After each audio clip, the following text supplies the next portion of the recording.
Emergency codes and procedures. Medical emergency is code blue.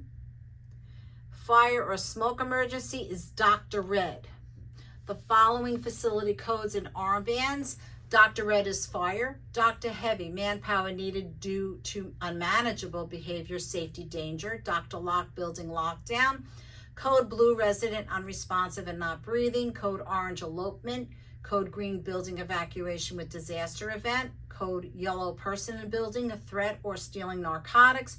Rapid response, resident unresponsive but still breathing. Active shooter is active shooter in facility. Red, white, and blue armbands.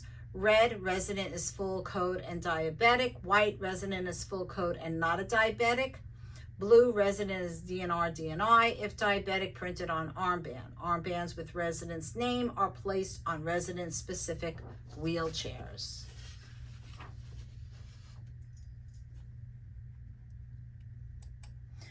Response during a disaster. Disaster mitigation plan. Disaster preparedness mitigation is the act of preparing in advance for events that can negatively impact a facility. Electrical power failure, emergency generators will provide backup power. Mass transit disruptions, strikes, weather conditions, and outbreaks. Staff will remain on duty until officially relieved. Plans for on-site child care arrangements. Fires. Staff is trained in fire response procedures. Acronym is RACE. Fire extinguishers, sprinklers, and smoke detection systems are located throughout the facility. Biological and chemical exposures, enhanced security plans are in place for assessing uncontaminated food and water supplies, medical and other supplies. Trauma-informed care.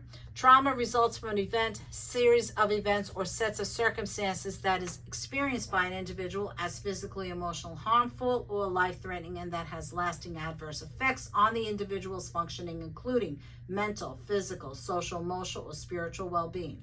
Events, circumstances causing the trauma, experience, the individual determines whether the event is traumatic, and effects, adverse physical, social, emotional, or spiritual state of the individual related to the experience.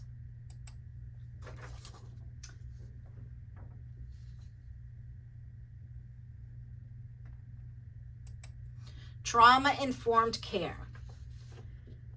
It refers to an approach to care that assumes that an individual is more likely than not to have a history of trauma, recognizes the presence of trauma symptoms, and acknowledges the role trauma may play in an individual's life, changes the organizational culture to emphasize respecting and responding to the effects of trauma at all levels, and provides support services to prevent triggering of symptoms or re-traumatization.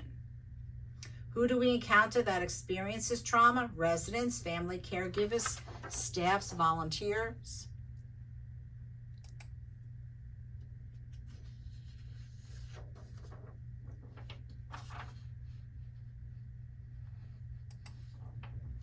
Post-traumatic stress disorder refers to a recognized mental health condition triggered by a terrifying event. Examples: abuse, emotional, sexual, physical, domestic, loss, death, abandonment, neglect, separation, and chronic stressors, poverty, racism, invasive social relationships.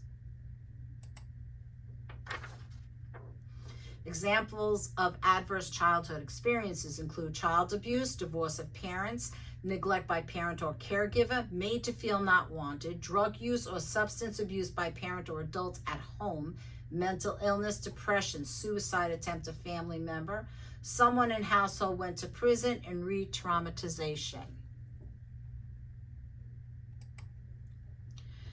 Re-traumatization, any situation or environment that resembles an individual's trauma, either literally or symbolically, when triggers difficult feelings and reactions associated with the original trauma. Triggers refers to signals that act as a sign of possible danger based on historical traumatic experiences, and which leads to emotional, psychosocial, and behavioral responses that arise in the service of survival and safety. Primary and secondary trauma effects: biological, physical health, functional ability, independence, altered brain development, function, headaches, backaches, stomach aches, appetite changes. Spiritual, relationships, struggles to find meaning, anger at God, desolation, financial struggles. Psychological, mental health, fearful, anxiety, loneliness, helplessness, outburst, nightmare. Social behavior, social roles. Apathy, isolation, difficulty trusting, detachment, suicide ideation, and self-injury. Key elements of trauma-informed approach: realize, recognize, resist, and respond, fully by integrating knowledge about trauma into policy, procedures, and practices. 5 principles of trauma-informed care: safety, ensure physical and emotional safety, privacy is respected, environment is welcoming.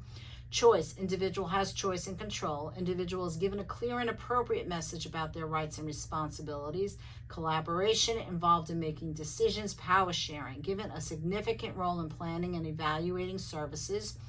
Trustworthiness, consistent approach to care, task is clear, respectful, and professional boundaries observed. Empowerment, allows the individual to feel validated and affirmed within the agency, given the ability to build skills and feel personal worth. Active shooter, an individual is actively engaged in killing or attempting to kill people in a confined and populated area. The individual is armed with at least one gun. The individual intends to kill people, not commit some other crime. Our code for active shooter is active shooter.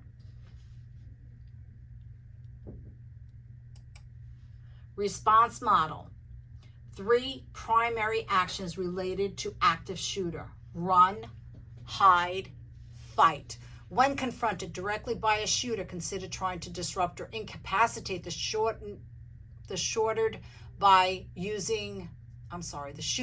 by using aggressive force and items in the environment such as fire extinguishers, chairs. Confronting an active shooter should never be a requirement, but if faced with no other option, it may save lives.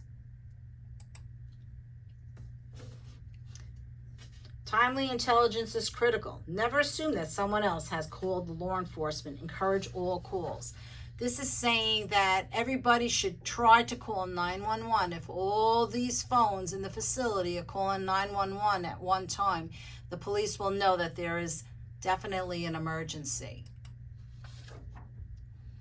What is human trafficking? The recruitment, harboring, sex trafficking. The recruitment, harboring, transportation, provision for commercial sex acts in which a commercial sex act is induced by force, fraud, or coercion, or which the person induced to perform such an act has not attained 18 years of age. Force, fraud, or coercion are not required to be shown for minors under age 18. And labor trafficking, the recruitment, harboring, transportation, provision, or obtaining of a person for labor or services through the use of force, fraud, or coercion for the purpose of subjection to involuntary servitude, pannage, debt bondage, or slavery. Where does trafficking occur? Sex trafficking, commercial, front brothels, hotel, motel-based, online exploitation, street-based, residential brothels, escort services, strip clubs-based, truck stop-based. Labor trafficking, domestic work, traveling sales crew, restaurant, food service, agriculture, health and beauty, begging rings, landscaping, retail, small businesses. Indicators for labor trafficking: work abuse and restrictions, owes a large debt and is unable to pay it off, is not in control of his or her own ID documents, was recruited through false promises, is unpaid or paid very little. Physical, musculoskeletal injuries, malnutrition, dehydration, poor dental hygiene, untreated skin infections, exposure to unsafe water, exposure to harmful chemicals, vision complaints, other somatic complaints. Behavioral, anxiety, pain attacks, unexplained or conflicting stories, paranoid or overly vigilant behavior, inability to make decisions, inability or speak without interpreted, and irritability, withdrawn, apathy. Indicators for sex trafficking: if evidence of controlling or dominating relationships, signs of physical and or sexual abuse, lack of control or of own money, finances, signs of drug or alcohol abuse, inappropriate dress for weather or condition. Responding to trafficking situations: initial assessment, conduct assessments individually in a safe location, assess the patient's immediate safety, use language understandable to the patient, do not ask for unnecessary information, abide by any relevant HIPAA or confidentiality restrictions. Victim-centered approach to care: meet basic needs, reassure the potential victim, build trust and rapport, be conscious of language, remain sensitive to power dynamics, and avoid re-traumatization.